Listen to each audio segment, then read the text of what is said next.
आयुर्वेद परिचय एवं सिद्धांत में आप सभी छात्रों का स्वागत है।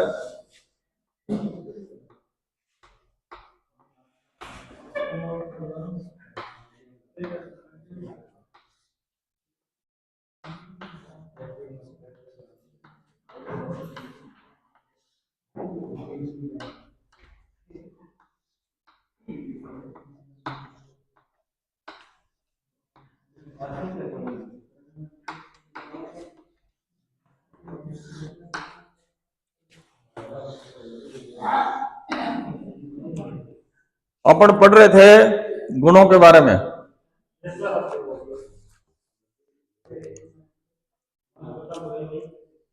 गुण क्या चीज है?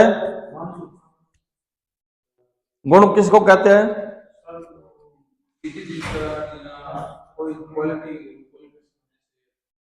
किसी बंदे के अंदर कोई क्वालिटी है, ये कर सकता है, उसमें वो गुण है। द्रव्य के अंदर जो चीज, शक्ति, जो भी अपन कहेंगे उसका नाम है गुण। हाँ, अब अपने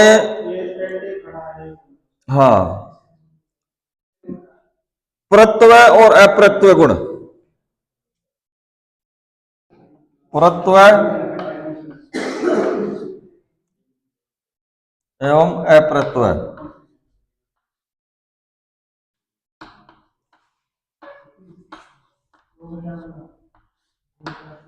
ये गुण है, इसके बारे में अपन आज पढ़ेंगे।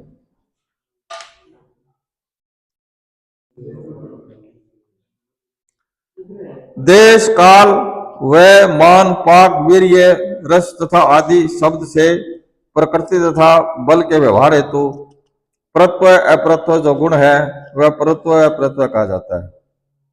सामान्यतः परत्व शब्द से श्रेष्ठतम, उत्कृष्ट, प्रधानत्व, अप्रत्व शब्द से निष्कृष्टत्व, अप्रधानत्व का बोध होता है। ठीक है, परत्व प्रधानत्व, अप्रत्व अप्रधानत्व। जैसे मरु प्रदेश पर है और अनुपदेश अपर है, विसर्ग काल पर है, आदान काल अपर है, तरुण अवस्था पर है, भिन्न अपर है। माना शरीर का अर्थात जो शरीर का प्रियकृत मान कहा गया है वह पर है और उससे भिन्न दूसरा अपर है। इस प्रकार पाक, वीर्य तथा रस आदि में जो जिसके यौगिक है वह पर है तथा अयौगिक है वह अपर है। अर्थात जिसके लिए उपयोगी है वह पर है और तत् भिन्न है वह अपर है। कहने का मतलब है कि जो उपयोगी है वो पर है, जो अनुपयोगी है वो अपर है, अपर है। विप्रकृष्ट दूर तथा सन्निकृष्ट समीप प्रयोग हेतु पर अप्रत्व है। जैसे कोई चीज नजदीक में है वो पर हो गई, जो दूर है वो अपर हो गई। यह थोड़ी समझने की जरूरत है इसमें। ठीक है, संबंधित देशिक तथा काल अर्थात समय के संबंधित कालिक कहा जाता है। दूसरे देशीय, निकट देशीय, दूरकालीन, समीपकालीन इत्यादि परत्व रूप में कहा जाता है। यह पर दूर, दूर चीज को पर तथा अपर असमीप, इस व्यवहार का असाधारण कारण परत्व अप्रत्व है। ये परत्व अप्रत्व पृथ्वी, जल, तेज, वायु तथा मन में रहते हैं। ये भी दो प्रकार के हैं, दृक्कृत परत्व और अदृक्कृत परत्व। कालकृत परत्व और कालकृत अप्रत्व। दूरस्थ घट पट आदि पदार्थों में दिक्कृत परत्व है, समीपस्थ पदार्थों में दिक्कृत अप्रत्व है। ज्येष्ठ माने बड़े कालकृत परत्व तथा कनिष्ठ छोटे में कालकृत अप्रत्व है। युक्ति आचार्य चरक के अनुसार युक्ति योजना या तो युज्यते। युक्ति किसको कहते हैं? योजना को।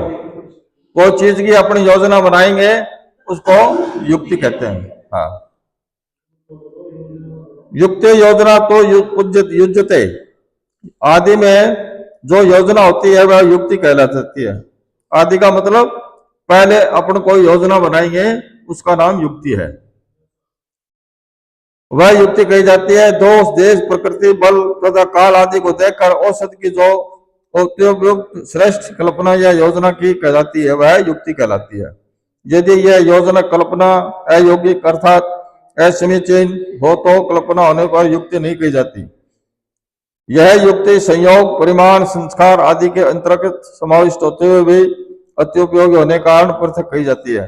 संख्या, चरक के अनुसार संख्या स्यात् गणितम, 1, 2, 3 कर जो संख्या गिनी जाती है वह संख्या है। संख्या मतलब गणना,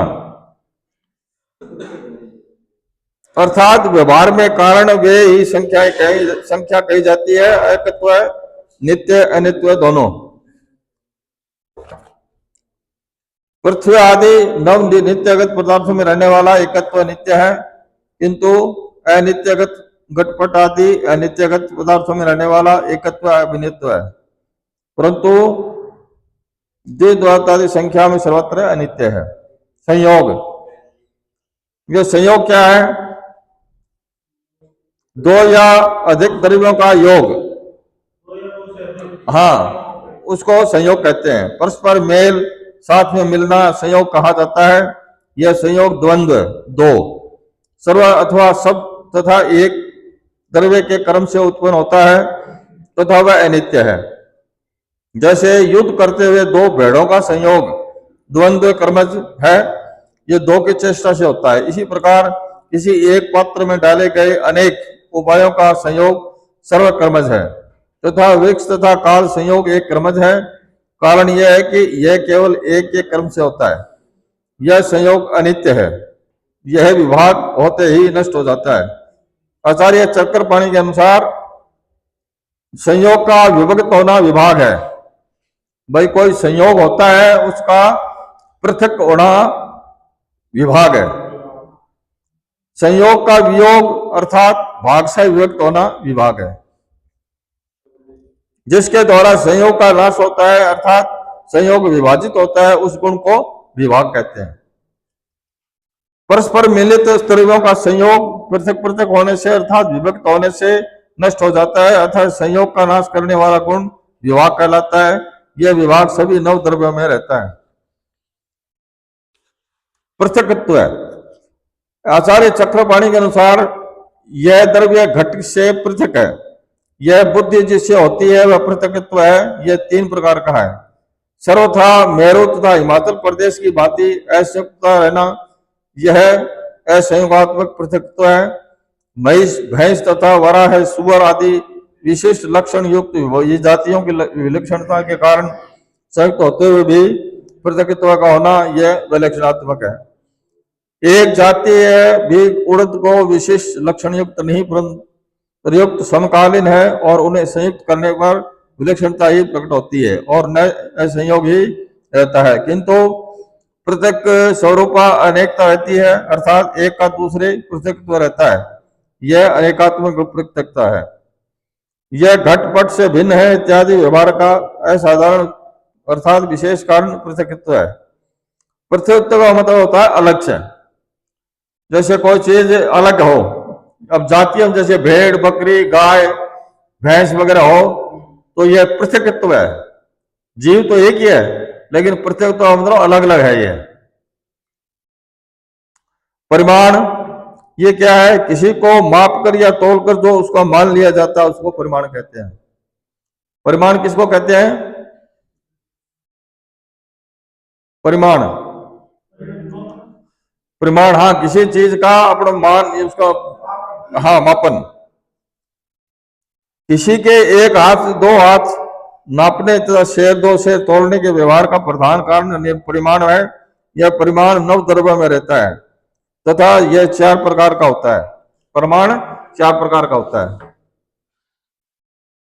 अणु, महत, दीर्घ और ह्रस्व। अणु का मतलब होता है अत्यंत छोटा, महत का मतलब बड़ा, दीर्घ का मतलब लंबा और ह्रस्व का मतलब छोटा। संस्कार करणम मतम, किसी के अन्य गुणों का अवधारण संस्कार कहलाता है। स्वाभाविक द्रव्यों का अन्य गुणों के आधान के लिए अभिसंकरण है, अर्थात अन्य गुणों का आधान संस्कार है। ये गुण जल, अग्नि, सन्निकर्ष, सोच, मंथन, देश, काल, भावना, काल, प्रकर्ष, संस्कार हेतु निर्धारित में ज्ञापन, भाजन से आधान किए जाते हैं। संस्कार तीन प्रकार के होते हैं। वेग भावना स्थिति स्थापक। वेग स्वरूप संस्कार पृथ्वी जल तेज वायु तथा मन में है। कारणवशात इसमें दो गति प्रवाह उत्पन्न होता है, उसे वेगासन के संस्कार कहते हैं।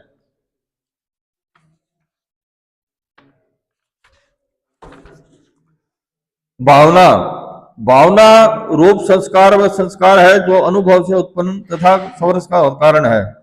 ये भावना केवल आत्मा में ही रहती है। स्थिति स्थापक जिस संस्कार से दूसरी अवस्था में प्राप्त वस्तु पुनः अपनी पूर्ण अवस्था को प्राप्त हो जाए वह स्थिति स्थापक संस्कार है। यह संस्कार चटाई आदि पार्थिव द्रव्य में रहता है। जैसे लपेटे हुए चटाई को फैला देने से वह अपनी अवस्था में आकार कार्य करने योग्य हो जाती है तथा पकड़ने के कारण झुकी हुई वृक्ष की शाखा छोड़ देने पर पुनः अपने स्वरूप को प्राप्त हो जाती है। ये समझे क्या स्थिति स्थापक क्या है?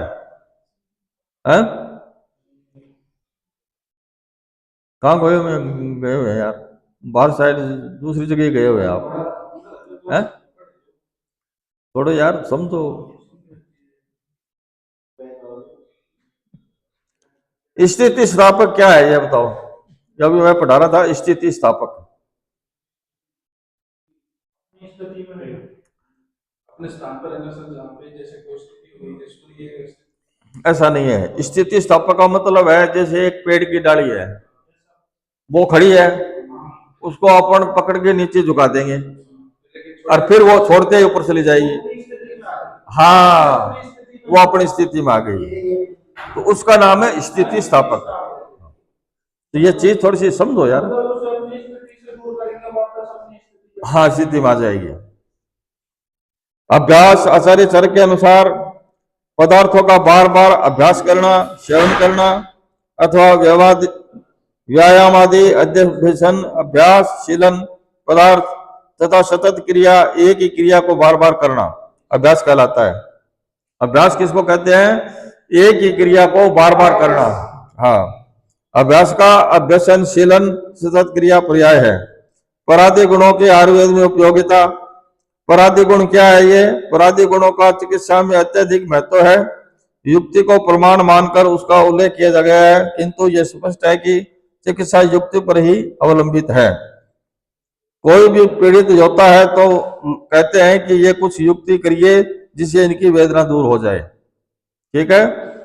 दोषों की अक्षरशः कल्पना में कितना अंश वायु का है, कितना पित्त का है, कितना कफ का है, औषधियों के वेग में योग में कितने द्रव्य हैं इत्यादि की आयुर्वेद में स्थान स्थान पर संख्या का उपयोग किया गया है। परिमाण तौल है। औषधि का निर्माण एवं उनका प्रयोग परिमाण के अनुसार होता है। औषधियों का संस्कार ही होता है जिसके बल पर द्रव्य सुसंस्कृत औषधि के रूप में प्रयुक्त होता है। पथ्य का ग्रहण, अपथ्य का प्रहण। पथ्य क्या है, अपथ्य क्या है ये बताओ आप।